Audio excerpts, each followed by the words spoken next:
vamos corrigir aqui a sua peça, do 16º exame da OAB. Aqui o endereçamento você fez corretamente, numeração correta. Você presta atenção no caso, se você perceber que vai faltar linhas, evita colocar isso aqui, pode colocar já logo em seguida, não teria nenhum problema.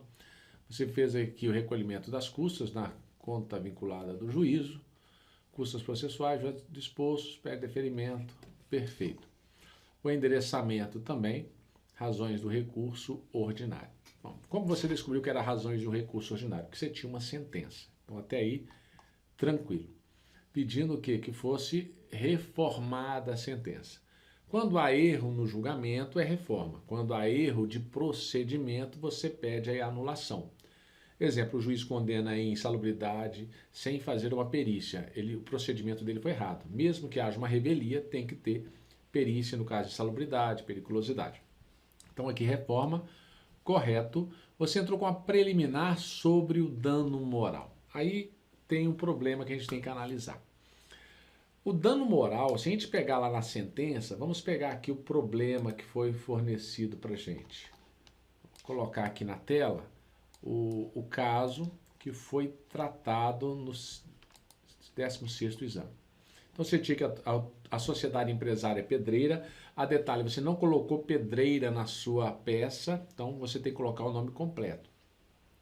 Então você tem uma sentença e o juiz aqui deferiu o dano moral determinando que juros de correção monetária fossem computados desde a data do ajuizamento da ação. Você entrou como preliminar alegando, vamos aumentar um pouco, você alegou que a sentença não merece ser mantida, pois o artigo 840, parágrafo 1º e 3º da CLT, a petição deverá conter fato que resulta o dissídio. Mas não está falando de petição inicial. Você tem uma sentença. Aqui não tem nada a ver. Se fosse uma contestação, mas não é contestação, é recurso. E o juiz já decidiu no dano moral. Só que o juiz decidiu o dano moral condenando a reclamada a juros e correção monetária desde o ajuizamento da ação. Então você vai procurar lá no índice remissivo da sua CLT, você vai lá procurar dano moral ou dano extrapatrimonial. Então nós temos lá dano moral ou dano extrapatrimonial. Você vai encontrar juros e correção monetária. Olha aí no seu índice, juros e correção monetária. Nós temos o artigo 883 e a súmula 439 da CLT.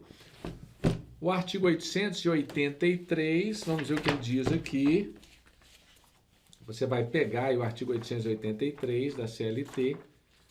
Aliás, eu vou pegar no computador aqui, que fica mais fácil, você pega na sua CLT aí. Então vamos pegar aqui artigo... Não pagando o executado, nem garantindo a execução, seguir-se-á a penhora dos bens, tanto quanto os bastem ao pagamento da importância da condenação acrescida de custas, juros de mora, sendo que em qualquer caso devidos a partir da data em que for ajuizada a reclamação inicial. Então nós temos aqui, ó, os juros é desde o momento que ajuizou a ação inicial, a reclamação trabalhista. Então eu tenho aqui que os juros desde esse momento. Agora vamos ver aqui no livro de súmulas, a súmula 439, que cita também no índice remissivo. Nas condenações por dano moral, a atualização monetária é devida a partir da data da decisão de arbitramento ou da alteração do valor. Os juros incidem desde o ajuizamento da ação. Então aí que está a pegadinha. Por que está a pegadinha? Nós temos lá, o juiz em uma sentença condena em danos morais. Então nós temos que o juiz em uma sentença, na Justiça do Trabalho, condena em danos morais. Nós temos que, de acordo com o artigo 883 da CLT e súmula 439 do TST, os juros sobre os danos morais é desde o ajuizamento da ação.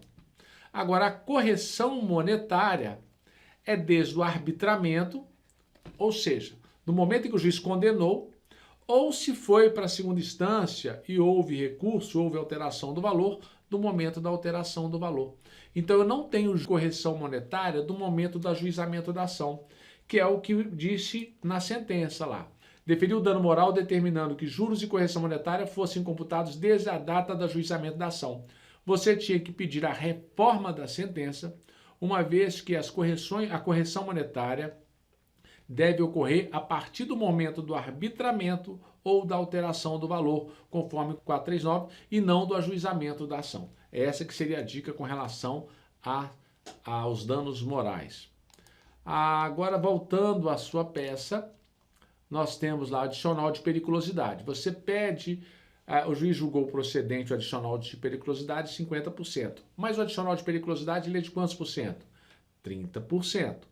Então, se ele condenou em 50%, você vai pedir para que seja reformada a sentença para que o adicional de periculosidade seja de 30% e não 50%. Você só falou aqui, requereu que a reforma da sentença para julgar improcedente o pedido de 50%. Não, mas você tem que pedir para quê? Que seja reformada a decisão para que seja condenada em 30% e não 50%. FGTS, o juiz julgou procedente o pedido de depósito de FGTS no período de 2 meses em que o empregado esteve afastado por auxílio-doença. Aqui nós temos a seguinte situação. Quando é o auxílio-doença por um acidente do trabalho, auxílio-doença acidentário, é devido o recolhimento do FGTS. E isso tem previsão lá no artigo 15. Vamos ver aqui na CLT. FGTS, Fundo de Garantia por Tempo de Serviço. Vamos ver se tem aqui acidente do trabalho ou acidentário. Aqui, ó, devido ao recolhimento de FGTS durante o afastamento para prestação do serviço militar obrigatório e licença por acidente do trabalho. Artigo 15, parágrafo 5º da Lei 8.036/90 e artigo 28 do Decreto 99.684/90.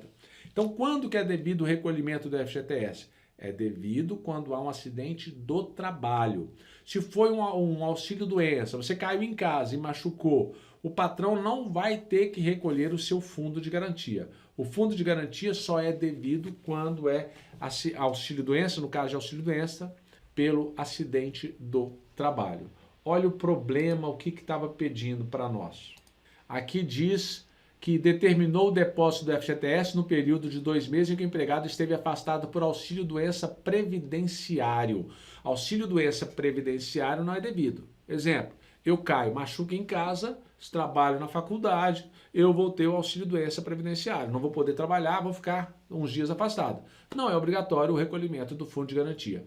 Agora, se fosse um acidente dentro da escola, dentro da faculdade, aí é um acidente do trabalho. Aí sim, eu teria que o empregador recolher o fundo de garantia. Então, a fundamentação está aí nesse artigo 15 da Lei 8.036/90. Aí você vem aqui e fala multa. O juiz julgou procedente pedido da multa previsto no artigo 477, parágrafo 8º da CLT. Vamos ver por que foi previsto essa multa. Deferiu a multa do 477 porque o pagamento das verbas devidas pela extinção do contrato foi feito na sede da empresa, não tendo sido homologado no sindicato de classe ou autoridade do Ministério do Trabalho e Emprego. Bom, para que fosse homologado no sindicato, a pessoa teria que trabalhar 1 ano antes da reforma. Então nós temos que ele trabalhou durante quanto tempo? Só 6 meses. Então, de acordo com a reforma, antes da reforma, melhor dizendo, ele teria que trabalhar 1 ano para ser feito no sindicato. Agora, nós não temos mais isso. Então, você vai fundamentar com base o quê? Que não é mais obrigatório a homologação das decisões, das resoluções contratuais no sindicato, porque a reforma trabalhista, ela revogou o artigo 477. Vamos lá nesse artigo, ver se a gente encontra ele aqui. Então, nós temos aqui o artigo 477, aqui, ó.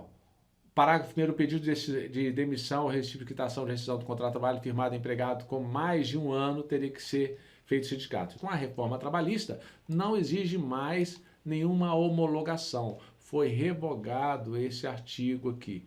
Então, esse parágrafo foi revogado, então nós não temos mais isso. Então, a fundamentação sua seria em cima disso. Então, você vai pedir ali a improcedência do pedido, uma vez que não é devida a multa, porque não é obrigatória a homologação no sindicato.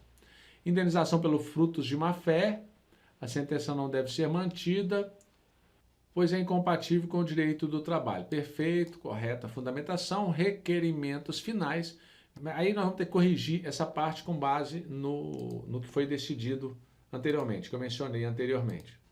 Então é mais ou menos isso que eu mencionei para você. A diferença é que essa peça foi uma peça fácil, que não teve preliminares nem prejudicial de mérito para que fossem alegadas. Se nós pegarmos o espelho de correção, que eu coloco logo após a prova, você vai ver que a fundamentação foi o quê? A elaboração do recurso ordinário, o adicional, né, questionar a respeito do adicional de periculosidade para reduzir para 30%, o FGTS que não é devido ao auxílio doença acidentário, multa do artigo 477, aqui é indevida, pois a reforma trabalhista revogou o parágrafo 1º do artigo 477, dano moral, correção monetária, a súmula 439, e o fruto de má-fé não se aplica ao artigo 1216 do Código Civil nesse caso. Espero que tenha te ajudado.